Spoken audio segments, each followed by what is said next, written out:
To change your Google Play Store country on your mobile phone, first open the Google Play Store app.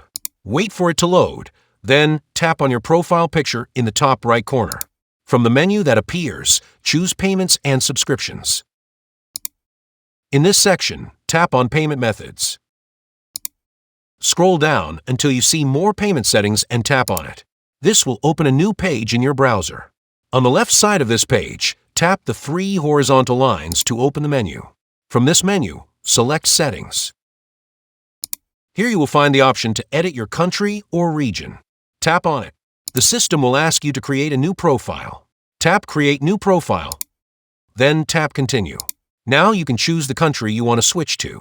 Select your desired country. Then tap Continue again. You will now need to enter your new address information for that country.